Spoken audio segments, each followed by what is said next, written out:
what we got here is a little over 2 pounds of filet mignon. Now I'm going to take some Redmond's real salt and just liberally dust these. I'm going to do all sides. I have it on a grate on top of a cookie sheet. Now I'm going to take the whole thing and stick it in the fridge for about 24 hours. So roughly anyways. So it's been 24 hours. As you can see, the color's a little deeper red, so it's really taken a lot of the excess moisture out. That'll help make these really juicy. And now what we're going to do is wrap each one in bacon. So I'll show you that in a second.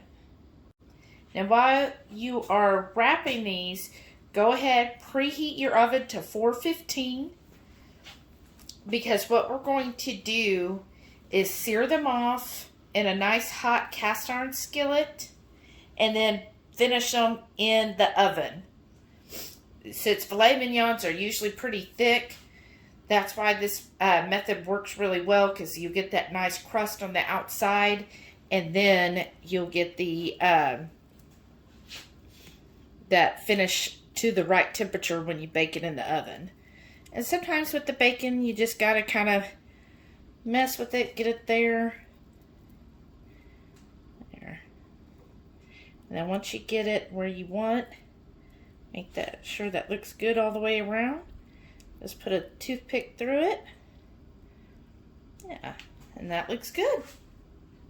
And then from here, I'm getting my skillet heated about a medium-high heat. So I always start with the bacon. Just kind of lay that in there because I want to kind of get the bacon starting to get crispy.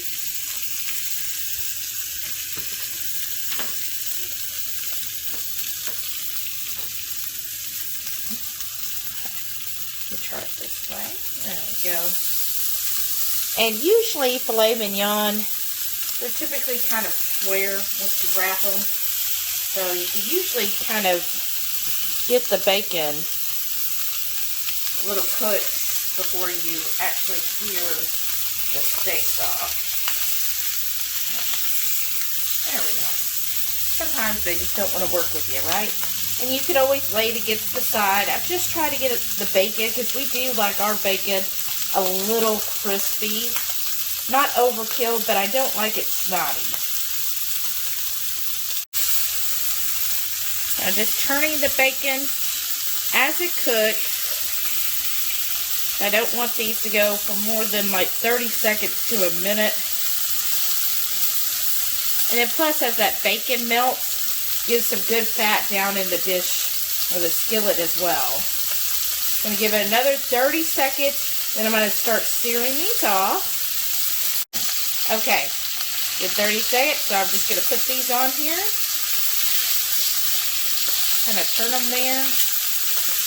And I don't want to sear them for more than, say, 30 seconds to a minute per side, and then flip. And then we will get these in the oven. All right, y'all, let's take a look at that. Look at that crust. Isn't that gorgeous? That's what you want. Nice, sexy crust on these sexy steaks. Ooh, look at those. Oh my gosh. Look at that. Isn't that beautiful? This other one is, that's like a teaser, right? Is that for a baby? For a little kid? It's a little baby Beckett filet mignon. Okay, so another minute like this. And then I'm going to stick it into the oven. Now, in the oven, depending on the temperature you want. Now, if you're someone who likes a blah steak, basically very rare, you can take it off right after you finish searing the other side and go at it. If you like more of a medium rare, then you, for medium rare, cook it about 6-7 minutes in the oven. For a medium, you're going to do about 7 to 9 minutes. Again, like, this little guy isn't going to take that long. But some of these bigger ones, then that's why we have the range on there. And then, you know, I don't know. I'm not going to give recommendations above medium because just go eat chicken. Now, of course, the best and optimal way will give you time. But if you have a meat thermometer, that's the best way to keep track of actually what the temperature is. So the one that we use a lot is this one. It's just really good, easy, thermal, and it'll actually give you the temperature on here. So I like to go to like a medium rare. That's our preferred. And you just turn it on, and then you would stick it into the center of the steak. And I like it to be 131. So these are good. I'm going to put it in the oven now. Into the oven we go. Like that. And I'm going to just do it at 6 minutes. Well, actually, because I feel like those really got a good sear, I'm going to do 5 minutes, and then I'm going to probe it and see what temperature I get. And yes, y'all, always eat more bacon. So Shelly Eats Steak is armed with her food probe. Now, open this up. It's been 5 minutes. They look good. Doing that to steady myself. Take this big sucker here. Put that in the middle. Let's see what it is. Oh, I think it's going to be perfect. Yeah, it's like 127. So you know these little ones are going to be done. 128.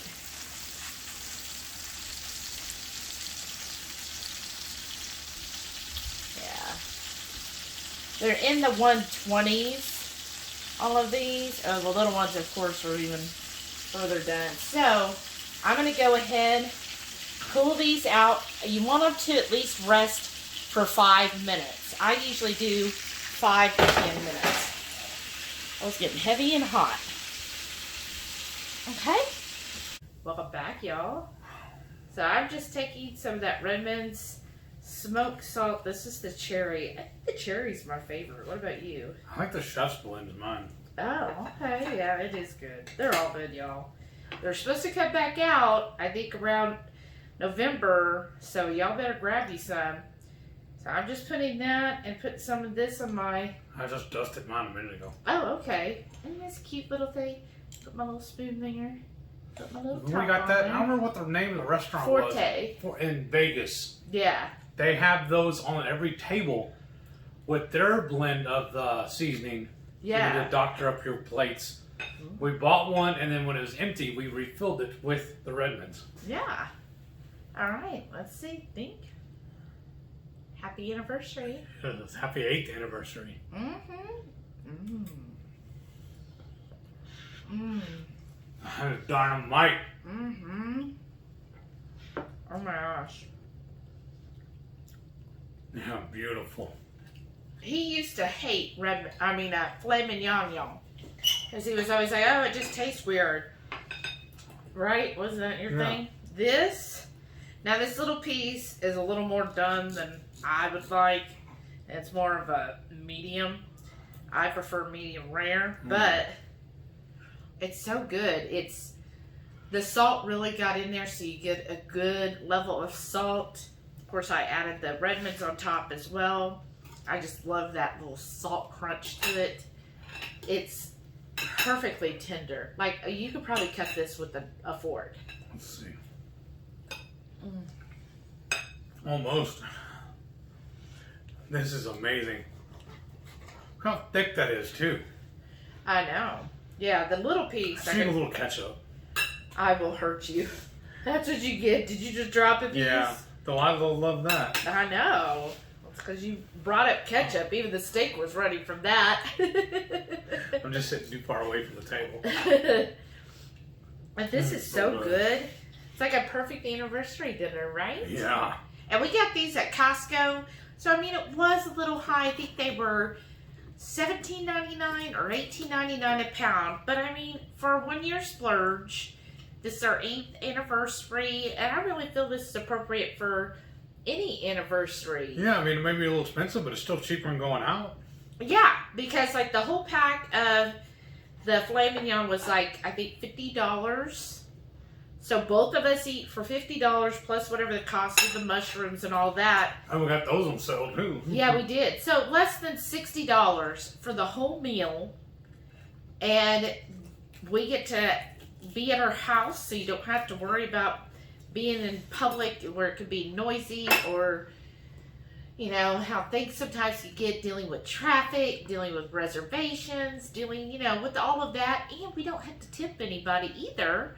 We get to just sit here and tip each other. Well, mushrooms. Oh, the cheese. It's like a skillet pizza. But I'm loving it. You know how much I love burnt cheese. Mm-hmm. I got one piece a minute ago. They were tasty. Yeah, you just peeled that off. Yeah. But That's good. This steak is phenomenal, y'all. Mm-hmm. I really like this. And again, if you're having a special occasion, this just proves you can make something fairly quick. I mean, if you think about the timing, I mean, other than, prepping the steak ahead of time with the salt, this took less than 30 minutes for a gourmet meal. Even doing it ahead of time, that only took like 10 minutes. Right. It took me longer to walk it out to the outdoor fridge than it did to actually dust it with the salt. But, for an elegant night, this is perfect, and it saves you money in the long run. That's why people always say, oh, keto, it's so expensive, carnivore's so expensive. Well, this is how we save. We're not going out to dinner to pay for all those extras when we can have for half the money. Because nowadays, where we're at, a nice dinner out at a steakhouse is easily $120 plus. Yeah. Easily. At least. So if you That's just to walk in the door. Right. So if you're, eating at home, you could get a top shelf steak and spend half of that amount of money. And I mean, I love being with Heath just at home. That's my happy place. Right. And then we could just be together and do our, So good. watch our own shows and everything while we're eating. Or, I mean, we could we could bring it back 40 years and just talk to each other during dinner. Listen to the radio. Right? Tell us down below, what do y'all do for your anniversaries or special occasions? What do you prefer? Do you like to go out, or would you rather eat in? And what did you think about this recipe? Please let us know if you make any of our recipes. Definitely share and tag the Hungry Heath on Instagram and let him know whenever you make any recipe of ours. We just love to see everybody doing that. And if you really like this video, definitely give us a thumbs up. And then make sure you're subscribed. You gotta subscribe to the channel. We're always coming up with new recipes. That's what we do, is make recipes and then vlog about any trips we take. Oh, all right. Right? And then on Fridays, Oh, what happened? 6:30 Central, we go live for the Friday night feast. We'll have an entree, or Couple snacks. then we'll show you all how to do it. And we'll just sit around and just enjoy the fruit of our labors with all of our friends in the Hungry Horde. Mm-hmm. We hope y'all can tune in sometime. Right now, I'm going to devour this steak. Mm-hmm. Bye.